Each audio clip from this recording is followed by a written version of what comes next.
여러분 안녕하십니까? 박상규입니다. 이 방송은 유튜브 KTV 뉴스에서도 실시간으로 보실 수 있습니다.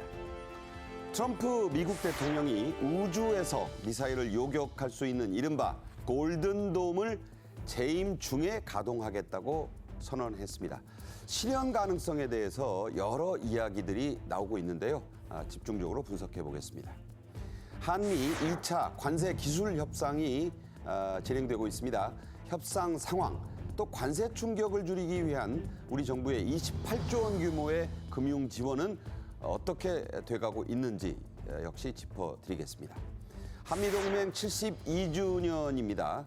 미국 백악관 앞에서 태권도 시범이, 그것도 한미 남녀노소 2천여 명이 참석한 가운데 아주 장관을 이뤘습니다. 자, 트럼프가 왜 이런 초청을 했는지 짚어드리겠습니다. 먼저 김열수 한국군사문제연구원 안보전략실장, 그리고 정호김 전 국회의원 모셨습니다. 어서 오십시오. 네, 안녕하세요. 이스라엘이 하마스의 기습을 받았을 때 여러분 기억나실 겁니다. 무려 5,000발이 넘는 미사일이 쏟아지니까 이스라엘이 이 자랑하던 철지붕 아이언돔도 붕괴됐던 일 기억이 나실 겁니다. 이번엔 트럼프 미국 대통령이 참 황금 좋아하죠? 골든돔을 구축하겠다고 했어요. 자, 트럼프의 취향을 반영한 이름이라고 봐야겠죠? 네, 아마 그 트럼프 대통령이 뭐 검 좋아한다는 것은 뭐 세상이 다 아는 얘기인데요.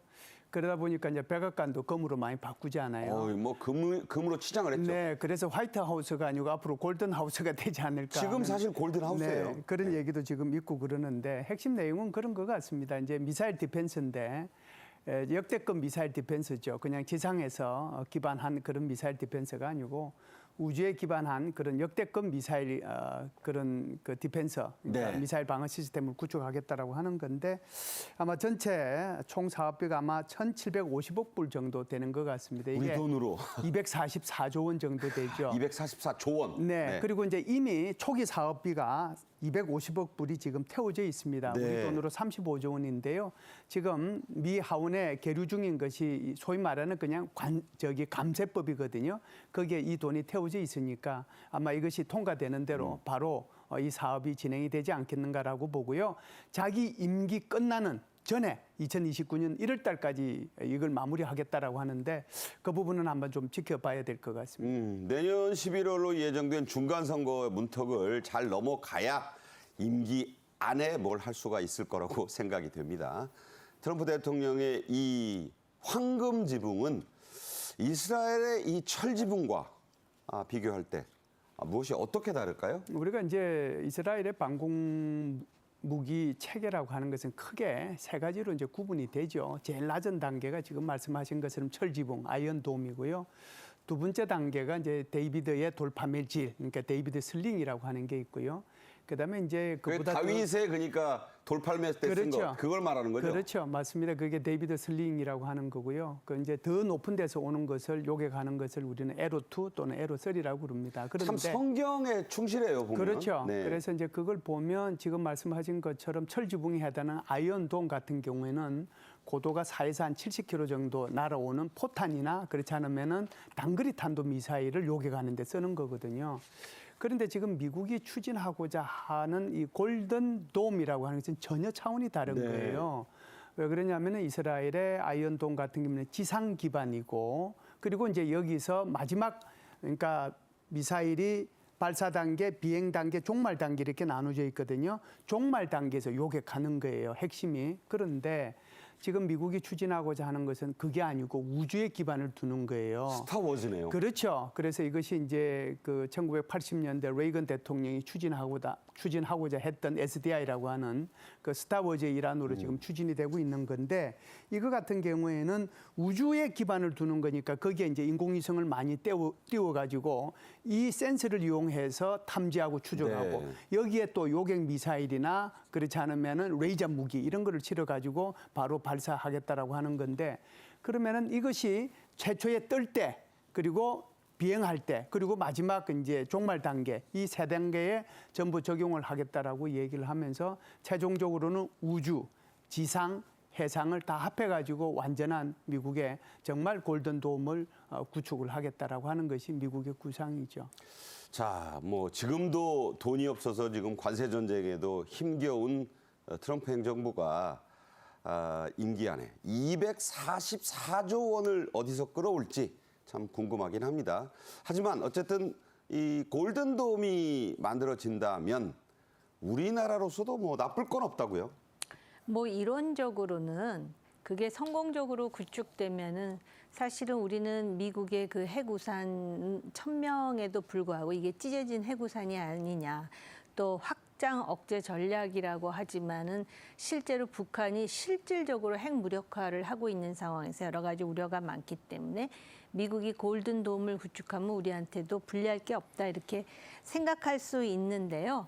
과연 골든돔이 성공적으로 구축될 것인가에 대해서는 아무도 장담하지 못한다라는 것이죠. 네. 예를 든다면 이제 관련 기업들, 측근 기업이라고 해가지고선 뭐 일론 머스크의 뭐 스페이스X라든지 팔란티아 이란 예상 기업으로 거론되는 기업도 있고 또 지금 이제 레이건 시대와는 다른 뭐 AI라든지 다양한 국방 기술을 활용할 수가 있고 또 국방 기술이 상업 기술로 또 상업 기술이 국방 기술로 활용되는 뭐 스핀온, 스핀오프도 활용될 수 있다 이렇게 볼 수 있지만 성공하느냐의 문제는 또 별개의 문제거든요. 그렇죠. 레이건 때 스타워즈가 성공했다고 볼 수 없습니다. 근데 네. 상당히 역설적인 거는 그 스타워즈 때문에 구소련이 망한 것은 사실입니다. 네. 자, 이거 이름 나왔지만 그 머스크가 좀 많이 도와야 될 것 같은데 머스크도 몇 달 안에 뭐 정리해고 비슷하게 떠날 것 같다. 그래서 오히려 테슬라 주가가 오르는 그런 상황입니다. 그래서 과연 머스크가 적극적으로 도울 것이냐 이것도 관건이긴 해요. 실현 가능성 어떻게 보세요? 예, 정 의원님도 지금 이제 좀 전에 지적을 하셨지만 여러 가지 이제 난관이 있죠. 크게 보면 두 가지입니다. 하나는 기술적인 난관이 있고 두 번째는 이제 예산 문제가 있는 거죠. 기술적인 난관은 한번 보십시오. 이걸 이제 우주에 띄우려면 얼마만큼 인공위성이 많이 가야 되겠습니까? 그렇죠. 그래서 미국 물리학회에서 그 관련 내용을 이제 발표를 했는데 만일 ICBM이 10개가 적국에서 날아온다. 그랬을 때 여기에 대비해서 도대체 얼마만큼 요격 미사일이 있어야 되느냐. 그것도 우주로? 그렇죠. 5,500개에서 36,000개 정도가 있어야 된다고 하는데 이게 보통 일이 아닙니다. 그렇죠. 게다가 이제 이렇게 하려고 그러면은 AI 기반의 통합 지휘 체계도 있어야 되고요. 또 극초음속 미사일 탐지할 수 있는 센서도 있어야 되거든요. 전부 돈이네요. 이게 전부 다 기술적인 문제고 또 하나는 돈 문제인데 아까 그 트럼프 대통령은 1,750억이면은 된다고 그랬잖아요. 그런데 그게 아니고 미의회 예산처에서는 이거 5,420억 불 정도 들 거고 5,420억 달러. 네, 5,420억 달러 정도 들 거고 이것도 3년 내에 되지 않고 한 20년은 걸릴 거다. 20년이면 트럼프 대통령이 뭐 관 속에 있지 않을까요? 그런 생각이 드는데 아무튼 뭐 하겠다고 하니까 우리로서는 지켜볼 수밖에 없는 그런 상황입니다. 자, 트럼프 대통령 요즘 관여하는 데가 워낙 많아요.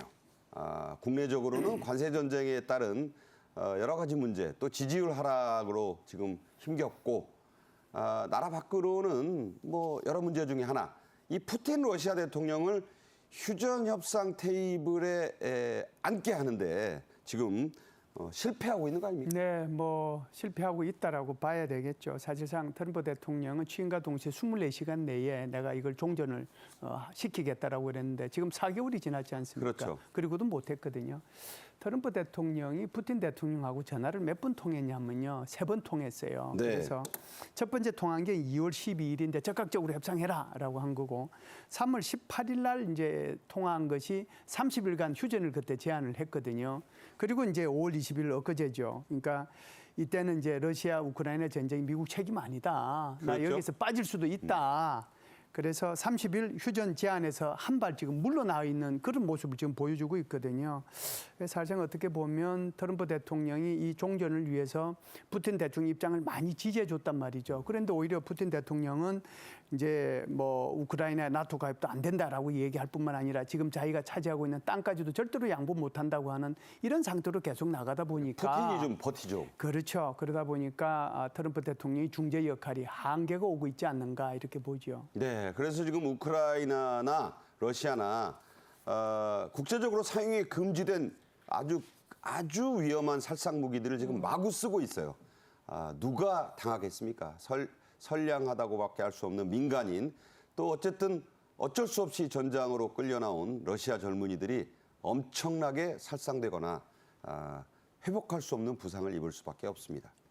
자, 트럼프가 푸틴을 설득하는데 일단 실패하자 미국이 러시아 제재 카드를 꺼내들며 사실상 발을 빼는 모습까지 보여주죠. 지금 트럼프가 대통령이 되면서 큰 소리친 것이 관세 그리고 종전이었습니다. 우크라이나 전쟁의 종전이었는데 하나도 시원하게 지금 그 결과를 지금 보여주지 못하고 있는 데다가 푸틴이라든지 시진핑의 러시아, 중국이 미국보다는 여러 가지로 국력이 약할지는 모르지만 미국의 정책을 막을 수 있는 정도의 힘은 가지고 있다라는 거를 그렇죠. 그대로 보여주고 예. 있습니다. 그러니까 이거 자체가 트럼프의 의지대로 안 되니까 다시 제재 카드를 꺼내들면서 국무장관이 지금 트럼프가 푸틴에 대해서 하나도 양보한 게 없다.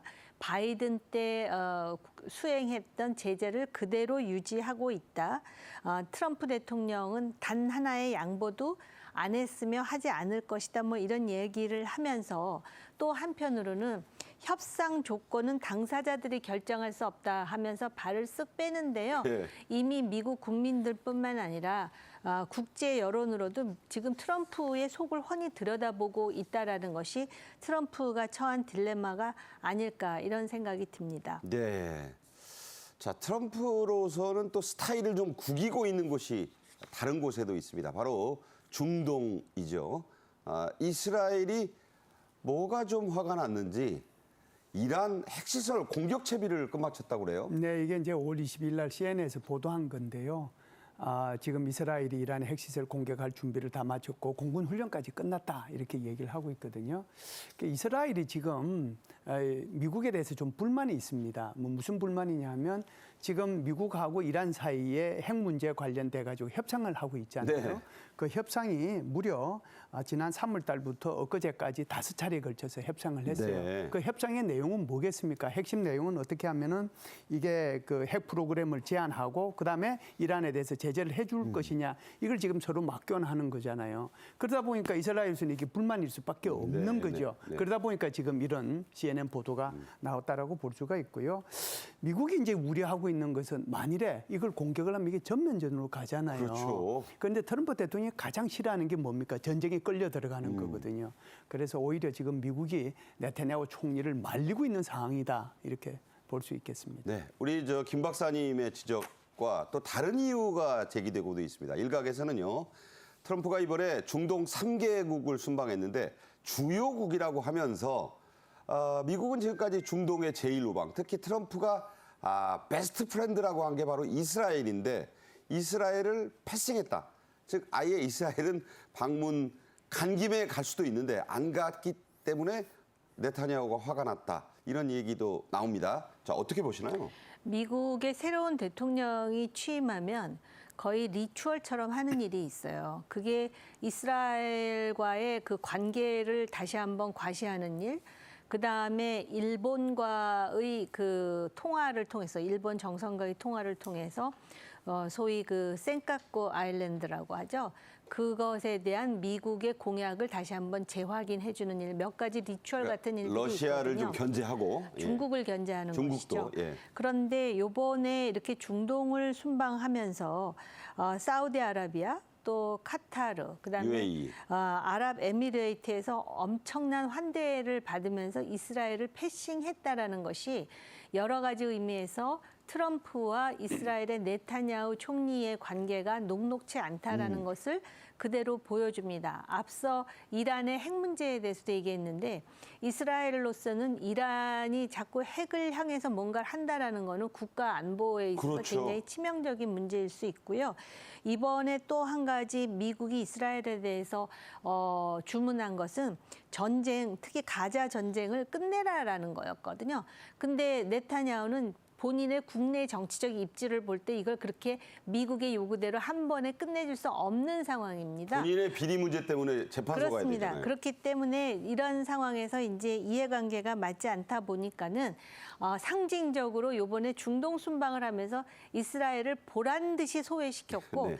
또 이스라엘은 그것에 대해서 소위 대규모 가자지구 공습작전, 기도원의 전차라고 하는 공습작전을 개시해가지고 지금 최소 50명이 이 공습으로 죽었다 그러거든요. 네, 네. 그래서 지금 그 미국과 이스라엘 관계가 오히려 그 바이든 때도 안 좋았는데 트럼프가 들어와서 굉장히 좋을 것처럼 했지만 실제로 안 된다는 걸 알 수가 있거든요.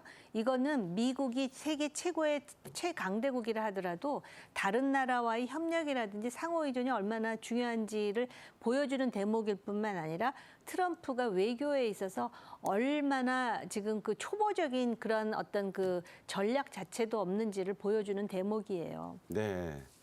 자, 뭐가 좀 잘 안 되고 있습니다. 이곳저곳에서. 와중에 이제 다행인 것, 우리로서 그런 소식이 하나 들어왔어요. 하와이에서 날아온 소식입니다. 주한미군 사령관이 하와이에서 열린 세미나에서 최근 한미 동맹과 관련해서 이 좋은 어떤 얘기를 했습니다. 이게 이른바 고정된 항공모함 발언인데요. 자, 어떤 내용이죠? 항공모함이라고 하면 떠다니는 군사기지잖아요. 그러니까 고정된 항공모함이라면 떠다니지 않는 항공모함이라는 글쎄, 그래서요. 얘기잖아요. 그래서 이 고정된 항공모함은 이번에 뭐 처음 나왔던 개념은 아니고요. 일본을 두고도 그런 이제 고정된 항공모함이라고 하는 얘기도 있었고 또 대만을 두고도 이제 그런 얘기들이 있었거든요. 그 이제 이번 같은 경우에는 브런슨 사령관이 하와이에서 미 육군협회가 주최한 심포지엄에서 이 얘기를 했어요. 그래서 한국 같은 경우에는 지리적 위치로 보면 사실상 베이징하고 1000km밖에 안 떨어져 있어요. 그렇죠. 그러니까 전 세계에서 베이징과 가장 가까운 데가 있는 것이 바로 주한미군 기지다. 그래서 이 거리의 횡포를 극복할 수 있는 유일한 곳이 바로 이게 주한미군 기지인데 그런 차원에서 보면 한국이 고정된 항공모함이지 않느냐 이렇게 얘기를 하는 거예요. 그러니까 이제 이 얘기의 핵심을 우리가 좀 잘 이제 새겨봐야 될 텐데 고정된 항공모함이라고 하는 것을 우리 한국한테만 계속 유리하게 해석할 거냐. 네. 그렇지 않으면 조금 다르게 해석해야 될 거냐 하는 것을 좀 생각해 봐야 되거든요. 한편으로는 굉장히 주한미군이 중요하다는 것을 의미하지만 네. 또 한편으로는 주한미군이 존재하는 것이 북한의 격퇴만 초점이 있는 것이 아니고 오히려 대만을 죄송합니다. 대만을 방어하고 중국의 위협을 억제하는데 주한미군이 사용될 것이다. 그래서 주한미군의 역할 변화와 함께 주한미군의 전략적 유연성이 앞으로 많이 바뀌어질 거니까 여기에 대해서 우리가 관심을 가져야 된다. 이런 생각을 저는 개인적으로 합니다. 네. 고정된 항공모함이다. 그러니까 주한미군의 역할은 만약에 양안 문제로 중국이 대만을 침공하는 사태가 벌어지면 주한미군에서 곧바로 미군들이 거기로 투입될 수 있다. 이런 얘기도 의미한다는 뜻입니다. 자, 다음 주제로 가겠습니다. 지금 워싱턴 DC로 간 우리 범정부 관세 실무협상단 오늘로 사흘째 지금 기술 협의를 하고 있습니다. 자, 이거 기술 협의 어떤 논의를 하고 있죠? 대선 전에 열리는 마지막 그 한미 간의 협상이라고 볼 수가 있고요. 이게 이제 기술 협의를 주도하는 측은 산업부 통상정책국장입니다. 그래서 지금 균형무역, 또 비관세, 경제안보, 디지털 교육, 원산지, 상업적 고려 이 6개의 쟁점을 중심으로 해서 지금 논의를 진행하고 있습니다. 네, 자, 이 주제가 6개 분야, 균형무역, 비관세 조치, 경제안보 등인데 자, 이런 걸 논의하는 것은 국장급이 뭐 다 결정할 수 있는 건 아니겠죠? 그렇습니다. 그러나 이제 실무에서 합의가 되면 이것을 이제 고위직에서 결국은 이제 사인을 할 수 있는 것이고요. 또 우리의 경우는 지금 대선 전에 이루어지는 것이기 때문에 그 결과에 대해서 정치적으로 또 이 결과에 대한 판단에 대해서 목소리가 나올 가능성은 열려 있는 것이죠. 네. 자, 최상목 전 경제부총리 때부터 세팅해 놓은 우리의 이 초기 협상 목표가 있지 않습니까? 네. 우리 정부로서는 지금 25%를 미국에서 얘기하는데 그 상호관세 그리고 품목관세를 최대한 낮춰야 되겠죠. 그래서 지금 상호 관세 25%라고 하는 거는 기본 관세 10%에다가 국가별 차등 적용 관세 15%. 물론 이제 7월 8일까지는 10% 기본 관세만 부과하는데 그 이후에 문제가 이제 대두되는 것이기 때문에요. 그래서 우리로서는 이제 이런 관세를 낮추면서 조선뿐만 아니라 LNG 여러 가지 그 협력의 대상이 있다라는 부분을 부각시키면서 관세 인하의 당위성을 지금 강조를 하고 있는데요. 미국은 특히 그 관세 문제뿐만 아니라 비관세 장벽 제거해야 된다 이런 얘기를 하거든요. 특히 뭐 원령 30개월이 넘는 소고기를 수입해야 한다 이렇게 얘기를 하는데 미국의 문제는 뭐냐면은 자기네 주장이 오히려 미국에게 불리할 수도 있다라는 그 현실적인 부분이 있는데 한국이 그걸 얼마만큼 집요하게 설파시키느냐 얘가 이제 관건이 될 것 같습니다. 네. 자, 국내적으로는 지금 수출 또 내수의 부진이 계속되고 있다는 게 큰 문제입니다. 대행 체제로 가고 있는 이 기재부가 이에 대한 공식 입장을 내놨는데 직접 들어보겠습니다. 정부는 우리 경제가 불확실성의 터널을 안전하게 지나갈 수 있도록 끝까지 긴장의 끈을 놓지 않겠습니다. 미국과의 통상협의에 만전을 기하는 한편 관세 피해와 내수 부진 등으로 어려움이 큰 중소기업과 소상공인에 대한 지원을 강화하겠습니다. 기업의 관세외로 해소를 밀착 지원하겠습니다. 관세 피해 기업에 대한 1:1 담당 관제를 도입하고 피해 기업 지원에 특화된 수출 바우처 서비스도 개발하겠습니다. 대미 수출 기업의 경영 안정과 물류 지원도 대폭 확대합니다. 네, 그야말로 수출로 먹고 사는 중소기업 수천 개가 지금 도산 위기에 봉착했기 때문에 김범석 기재부 장관 대행 방금 밝힌 대로 그 충격을 좀 줄이고 피해를 줄일 수 있는 그 조치 결국 돈 풀기 아니겠어요? 네, 그 추경 예산이 1조 5천억 원이 이제 상정이 됐는데 전체적으로는 28조 6천억 원의 정책 금융 재원을 지원하겠다라는 것입니다. 그렇게 함으로써 기업들의 통상 리스크 대응을 지원하겠다라는 것인데요. 일단 16조 3천억 원을 피해 기업의 경영 안정에 쓰겠다라는 것이고요. 그다음에 7조 4천억 원은 시장 다변화 그리고 산업 경쟁력 강화를 위한 설비 투자에는 4조 9천억 원을 지원하겠다라는 것이 지금 기획재정부의 방향입니다. 네. 자, 그나마 우리 그 조선 등을 비롯해서 유지가 잘 되고 있는 미국 측이 우리한테 지금 부탁하고 있는 K방산 이라도 좀 잘 지켜야겠지요. 이에 대해서 정부 어떻게 하고 있습니까? 네, 두 가지만 말씀을 드리겠습니다. 우선 방사청하고 국방부가 취하고 있는 게 있는데요. 바로 MRO 기술 개발, 그리고 이제 인프라 구축, 그리고 이제 해외 시장 진출 지원을 위해서 지금 계획을 하나 수립한 것이 있는데 그게 바로 K방산 MRO 지원 계획입니다. 이게 이제 하나가 있고요. 두 번째는 수출 금융 지원을 확대하는 건데요.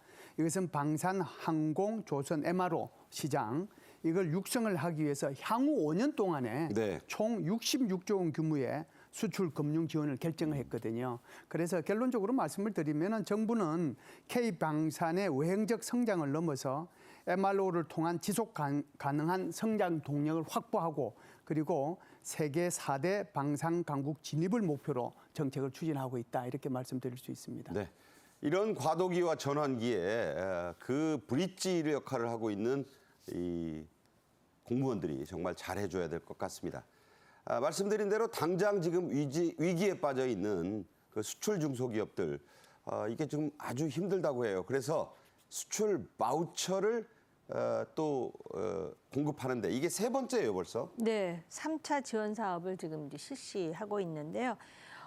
지원 대상이 지금 2,600개의 중소기업 지금 선정 중이라고 합니다. 그래서 일단 선정이 되면은 즉시 한 달 안에 지원하겠다 이런 것이거든요. 바우처 형태로 운영될 예상입니다. 자, 바우처라는 게 우리가 쉽게 좀 시청자분들에게 설명해 드릴 필요가 있는데 어떤 거라고 봐야 될까요? 그러니까는 중소기업이 당장 돈이 부족하잖아요. 그러니까는 그 2,600개의 기업을 선정을 해가지고 이거를 바우처 형태로 지원한다라는 거는 그 소위 돈으로 그냥 지원한다라는 의미는 아니고요. 나름대로 그 수출과 관련한 일련의 그 사업에 대해서 일단 정부가 좀 확인을 해가면서 바우처 형태로 도움을 주겠다라는 의미라고 생각합니다. 네, 정부 차원에서 말씀을 좀 드리면서 짚어보겠습니다. 14개 분야를 이 수출 바우처 지원 대상으로 선정을 했다고 합니다. 자, 구체적으로 어떤 분야들이 있습니까? 그러니까 보조금을 바우처 형태로 이제 제공하는 거잖아요. 근데 14개 서비스 분야를 보니까는 홍보 영상 제작, 통번역, 국제 운송, 그다음에 무역 보험 보증, 브랜드 개발, 디자인 개발. 그래서 이러한 그 카테고리 안에 들어가면 보조금을 주되 바우처 형태로 구매를 한다라는 것이죠. 네. 그렇게 해가지고선 국가가 이 기업은 일부를 부담하고 나머지는 국가가 바우처 형태로 보조금을 지급하는 것이다. 이렇게 보시면 될 것 같습니다. 네, 홍보 영상 제작, 통번역, 국제 운송, 수출과도 관련이 있지만 여러 어려운 그 스타트업들도 많이 포함되어 있을 것 같아요. 그래서 기업이 일부를 부담합니다. 도덕적 이 해저들을 해이를. 방지하기 위해서. 그리고 국가는 돈이 아니라 이 바우처를 그러니까 편의 제공을 위한 그런 그 패키지를 제공하는 방식이다. 이렇게 이해하시면 좋겠습니다. 정오김 전 국회의원, 김열수 실장과는 여기서 인사드리도록 하겠습니다. 감사합니다. 고맙습니다. 네. 미국 백악관 앞입니다. 국기원이 주도한 태권도 축제가 펼쳐졌는데 그야말로 장관이었다고 하네요. 한미동맹 72주년을 기념한 최초의 이 태권도 시범이었는데 미국 각지에서 온 참가자 남녀노소 2천여 명의 우렁찬 함성 그리고 절도 있는 동작에 아주 탄성이 연발 터져 나왔다고 합니다. 먼저 영상 보겠습니다.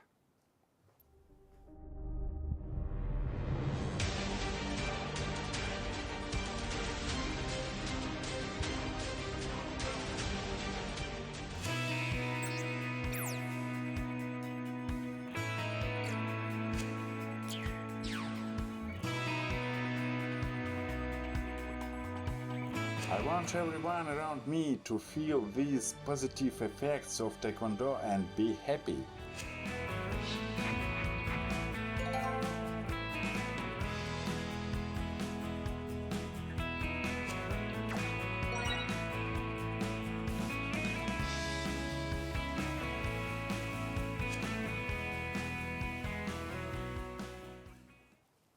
네, 이 주제 최동호 스포츠 평론가와 함께하겠습니다. 안녕하세요. 예, 안녕하세요. 네.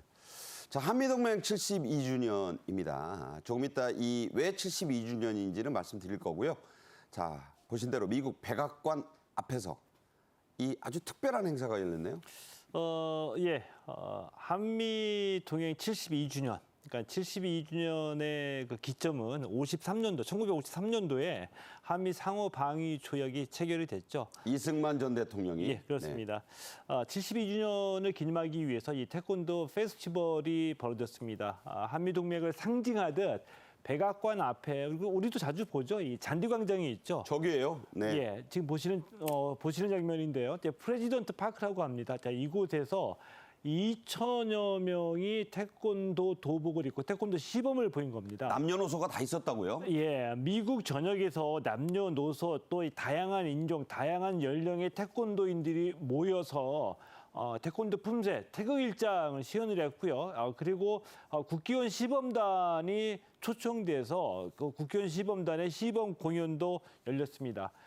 백악관 앞에 야외 광장에서 이렇게 2천여 명 대규모 태권도 시범 공연이 벌어진 것은 이번이 처음입니다. 네, 말씀드린 대로 이 한미동맹 72주년 의미를 좀 설명하셨고, 자 2천여 명이 자발적으로 워싱턴 D.C.로 와서 할아버지, 할머니, 엄마, 아빠, 뭐 초등학생 다 있습니다. 또 한미 다 있습니다. 자 인종 정시장 같기도 했다는데 큰 의미가 있죠? 자, 의미가 있죠. 일단은 이 태권도가 이제 우리가 자부심을 갖고 있는 우리의 고유 스포츠이긴 하지만은 이제 전 세계화돼서 미국에서도 2천여 명이 도복을 들고서 참가할 정도로 이제 보편화의 세계화의 성공을 이룬 겁니다. 이 중에는 태권도를 배울 때에는 또 해외일지라도 한국말 구령에 맞춰서 이 태권도를 훈련하고 배우게 되거든요. 이 공연할 때에도 한국어 구령에 맞춰서 공연이 이루어졌습니다. 자, 이런 것들을 보게 되면은 태권도가 얼마나 성장했는지를 알 수가 있겠고요. 또 한미 동맹뿐만이 아니라 미국을 대상으로 하는 것뿐만이 아니라 세계 다양한 국가에서 이 태권도를 매체로 해서 여러 가지 문화 교류 또 스포츠 교류가 이루어진다는 것을 보면은 태권도는 우리가 알고 있는 것 이상의 해외에서 국위 선양과 한국을 알리는 데 큰 역할을 하고 있다는 것을 알 수가 있죠. 네. 이 자리에서 가장 큰 그 관중들의 박수와 환호성을 받은 것. 여러분도 짐작하시겠지만 우리 국기원 태권도 시범단 트럼프 대통령이 직접 초청했다고 하죠. 그때였습니다. 이 시범이 펼쳐질 때 정말 절도 있는 그 품새가 이루어지는데도 격파도 하고 국기원 시범단 일원으로 활동하고 있는 전주대학교 태권도팀 화려한 퍼포먼스 함께 좀 보시겠습니다.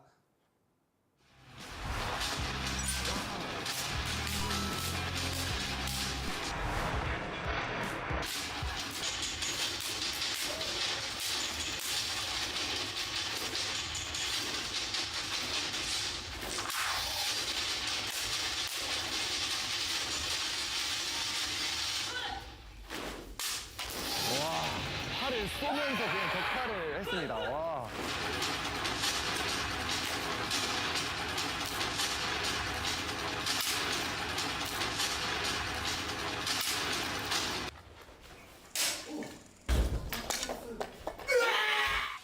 보고도 잘 믿겨지지 않는 장면이기도 해요. 저 연속 동작. 그리고 발로 이렇게 칠 때를 족도라고 합니다. 발이 저 정도 되면 칼 같다는 얘기예요. 자, 트럼프 미국 대통령과의 특별한 인연으로 이번 행사가 열리게 되었다고요?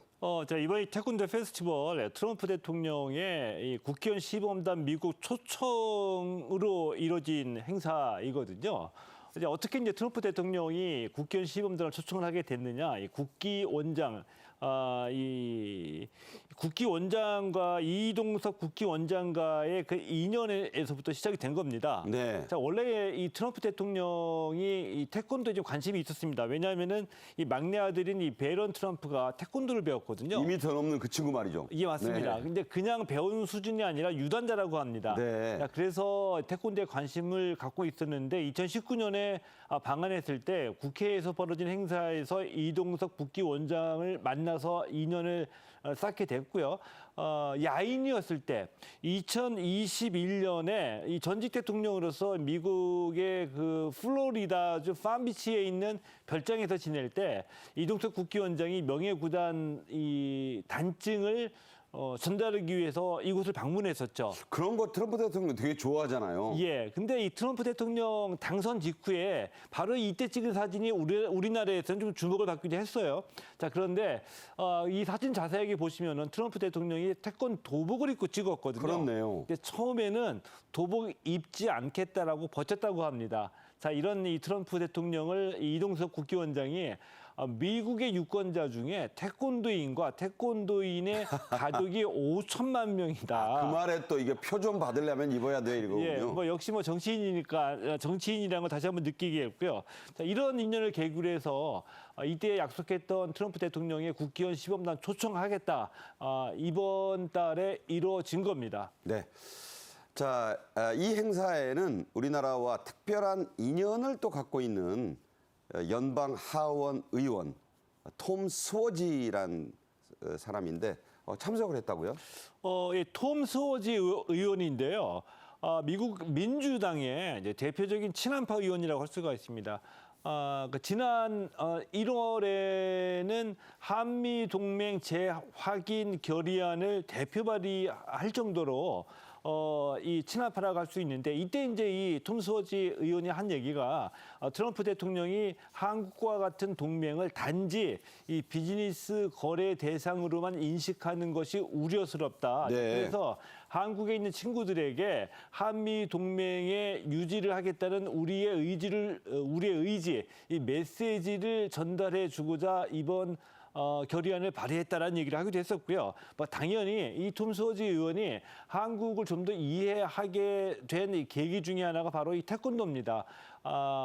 나이가 뭐 60을 넘었지만 그래도 이 국회의원으로서 미국에서 태권도를 배우고 있고요. 때문에 이 태권도 페스티벌에 태권도복을 입고 참여하게 됐죠. 네. 자, 이 탐 스워지 의원 실제로 미국 의회 의사당 안에서 태권도회를 조직해서 다 의원들로 특별한 또 수련까지 하고 있다고요? 본인이 직접 국회의원들이 참여하는 태권도회, 의회의 태권도회를 만드는 겁니다. 그러니까 네. 우리식으로 얘기하면은 이 클럽, 이 서클을 만드는 거죠. 동아리 하나 만들었네요. 예, 일주일에 한 번씩 태권도를 수련한다라고 하는데요. 이 의원 7명이 참여하고 있습니다. 그리고 이들에게 이제 박천재 1982년 세계 태권도 선수권 대회 금메달리스트인데 저분인가 봐요? 예, 네. 그렇습니다. 이분은 이제 지금은 조지 메이슨 대학교에 있는 스포츠 사회 심리학과 교수거든요. 교수님 되셨고. 예, 이분과 인연이 돼가지고 이분을 초청해서 사범으로 해서 태권도를 지금 배우고 있죠. 네. 자, 의원들, 뭐, 미국 연방 하원 의원들이지만, 수업을 할 때는, 엄격하게 또 제자로 대한다고요? 그게 이제 태권도가 세계화에 성공할 수 있었던 비결이라고 저는 이제 보는데, 의원들이니까 사실은 그것도 미국 의회 의원이니까 시간 내기가 쉽지는 않겠죠. 그렇죠. 그 대부분 7명 모두가 60대 이상의 좀 나이가 있으신 분들이고, 그래서 일반적인 태권도 훈련 과정이 아니고, 예를 들면 이 스트레스 해소를 겸해서 샌드백 치기, 샌드백 차기 등의 훈련 시간도 있고요. 그리고 교육 내용은 불특정 다수를 접촉해야 되는 의원의 특성상 호신술 위주로 교육을 하고 있다라고 합니다. 이렇게 교육 내용은 바뀌더라도 하나 바뀌지 않는 게 있는데 태권도가 강조하고 있는 예의 범절. 네. 이게 주로 이제 한국식 예의 범절이겠죠. 그래서 의원들도 도복을 갈아입게 되면 이 사범에게는 그랜드마스터, 사범님, 대사범. 대사범이죠? 대사범, 사범님이라고 깍듯하게 예의를 표하고요. 한국식 예의 범절의 표상이죠. 이 고개를 숙여서 인사를 하는 네. 이 깍듯한 목례 인사를 한다고 합니다. 네, 고개도 숙이고 어떤 경우는 허리도 숙이고. 그게 또 태권도의 모든 또 용어가 한글입니다. 자, 한미동맹 72주년을 기념하는 행사인 만큼 6.25 참전용사들을 직접 찾아가서 이 태권도 시범 공연 보여드렸다고요? 예. 이 국회의원 시범단이 미 국무부 산하의 그 제대그린 요양원을 찾아가서 또 시범을 보였습니다. 이 행사에는 한국전 참전 용사도 참가를 했고요. 제향 군인의 관계자 등이 참가를 했는데, 자, 이 자리에 올해 96세 오. 한국전 참전 용사가 참가를 했습니다. 자, 이분이 말씀하시기를 지금 6명의 한국전 참전 용사가 아직까지 생존해 있다라고 네네. 얘기를 하면서 우리는 고생을 했지만 그때 한국군의 희생이 더 많았고 지금 한국이 발전하는 것을 보면은 우리가 더 한국에게 고맙다라는 감동 어린 그 얘기를 하기도 했습니다. 네. 자, 이제 좀 다른 얘기인데 역시 태권도 얘기긴 합니다. 올해 처음으로 장애인들만을 대상으로 하는 태권도 심사 시행이 된다고요? 예, 국회의원이 올해 10월에 장애인을 대상으로 한 태권도 심사 제도를 시행을 합니다. 그러니까 승단, 승품 심사가 되겠는데요. 국회의원은 2017년에 지체장애, 시각장애인을 위한 품새를 개발했고요. 2023년에는 태권도 장애인 심사 제도를 만들기 위한 이 TF팀을 구성해서 연구에 들어갔고, 지난해, 그러니까 2024년에 장애인 심사 제도 안을 마련한 겁니다. 그래서 이제 올해 10월부터 시행할 예정인데요. 앞으로는 장애인들에게도 태권도 수련의 기회를 더 확대하기 위해서 체계적인 장애인 심사 제도를 올해 10월부터 시행할 예정입니다. 네, 이 아무나도 장애 있다고 본인 판단으로 참석해서 심사받는 건 아닙니다. 유형별로 엄격한 구분이 있다고요? 예, 이 모든 장애인들에게 똑같은 훈련과 기술을 요구할 수는 없겠죠. 장애 유형도 다르기 때문에요. 이제 그래서 지체장애인, 청각장애인, 또 시각장애인 별로 이 심사에서 요구하는 기준이 달라집니다. 그리고 이 심사를 받을 수 있는 장애인은 장애인 등록증이 있어야 되고요.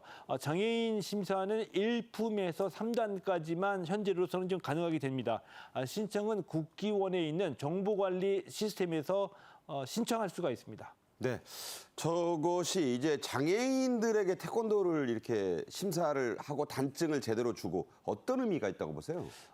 일단 장애인들에게 태권도를 수련하고 또 수련의 성과로서 하나하나씩 승품과 승단할 수 있는 기회를 부여한다는 데서 아주 큰 의미가 있다라고 보고요. 아무래도 이제 처음 시행되는 제도이니만큼 시행착오가 있을 수도 있겠지만 이 시행착오를 줄이기 위해서 국기원이 심사 과목에 대한 이 자세한 안내 사항을 제작한 동영상을 지금 보급하고 있습니다. 네.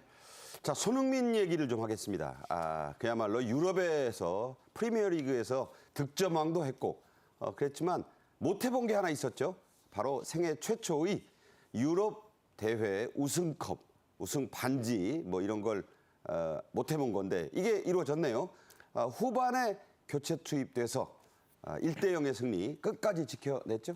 예, 간단하게 말씀드려서 이 손흥민 선수, 축구 선수로서 모든 걸 다 가졌습니다. 딱 하나 없죠. 이제 클럽팀 우승이 없는 건데 오늘 유로파 리그 결승전에서 이 토트넘이 맨체스터 유나이티드를 1대0으로 이기면서 2010년에 그 분데스리가 함부르크에서 데뷔했는데 데뷔 15년 만에 그렇게도 원했던 그렇게 갖고 싶었던 우승컵을 오늘 들어 올렸습니다. 손흥민 선수 클럽팀으로서 생애 첫 우승이고요. 본인도 감격스러웠습니다. 그래서 선수들과 함께 그라운드를 돌면서 눈물을 흘리기도 했습니다. 네, 사실상 이게 이제 마지막 기회였기 때문에 그걸 살려낸 의미는 훨씬 더 컸습니다. 손흥민 선수, 요즘 뭐 국내적으로도 여러분 아시는 뭐 이런저런 마음고생이 있었죠. 그래서 소감이 더 궁금한데요. 직접 들어보시죠. Yeah, dream come true, 100%, and I believed it from day one that we can win the Europa League, and today's the final day that happens, and more than happy, luckiest guy, happiest guy in the world. 네, 럭키. 나는 세상에서 가장 행복한 사람이다. 뭐 이런 얘기를 하는 걸로 봐서 정말 기뻤나 봅니다. 토트넘도 무려 17년간의 무관의 서름 털어냈습니다. 자, 이 유로파 리그의 우승 상금, 혜택 엄청나네요. 유로파 리그가 있고요. 바로 그 윗단계에 챔피언스 리그가 있거든요. 이 두 대회를 보통 이제 꿈의 무대라고 얘기를 합니다. 수입이라는 면에서 보면 왜 꿈의 무대인가? 엄청난 상금이 쏟아지기 때문이거든요. 1,000억 원이 넘어요. 예, 그렇습니다. 5,440만 유로를 우승하면서 벌어들였습니다. 우리 돈으로 1,000억 원이 넘는 액수입니다. 우승 상금만 있는 것은 아니고요. 대회 출전만 하더라도 출전 비용이 주어지거든요. 네. 경기를 더 하면 할수록 참가 수당 같은 식의 보너스가 있기 때문에 이번 우승으로 벌어지는 우승 상금 플러스 출전 비용이 모두 다 합쳐서 5,440만 파운드, 우리 돈 1,000억 원이 넘는 액수입니다. 네. 자, 우리나라 축구를 수놓은 스타들은 참 많죠. 뭐 지금도 여러 선수 있습니다. 예능도 하는 선수도 있고. 하지만 대한민국 축구에는 두 사람이 있었다라는 얘기가 나옵니다. 바로 차범근과 이 손흥민인데 왜 이 두 스타가 중요하냐? 유럽에서 우승컵을 딴 경험이 있는 거죠? 예, 그렇습니다. 이번에 유로파리그 우승은 이 손흥민 선수가 한국 선수로는 4번째거든요. 자, 첫 번째는 차범근 전 국가대표 감독 1980년 그리고 88년에 2번이나 이 유로파리그의 전신이었던 우에파컵에서 우승을 차지했습니다. 88년에는 결승 2차전에서 골을 넣으면서 당시 그 레버쿠젠의 우승을 이끌기도 했고요. 올림픽 열리던 해예요. 예, 맞습니다. 자, 그리고 2008년에 러시아의 제니트라는 팀이 우승할 때 이때 이호 그리고 이제 김동진 선수가 있었고요. 그 다음에 바로 이번에 손흥민 선수가 우리 선수로는 4번째로 유로파 리그 정상에서 우승컵을 들어 올리게 된 겁니다. 네. 자, 기쁜 소식과 함께 지금까지 최동호 스포츠 평론가와 함께 말씀 나눴습니다. 감사합니다. 고맙습니다. 네. 요즘 기온이 한여름 같다는 분들 많죠. 저도 참 더위 안 타는데도 덥습니다. 체온 조절에 실패해서 견공도 안 걸린다는 온열 감기로 고생하는 분들이 많습니다. 각별히 조심하시길 바랍니다. 내일 또 뵙죠. 고맙습니다.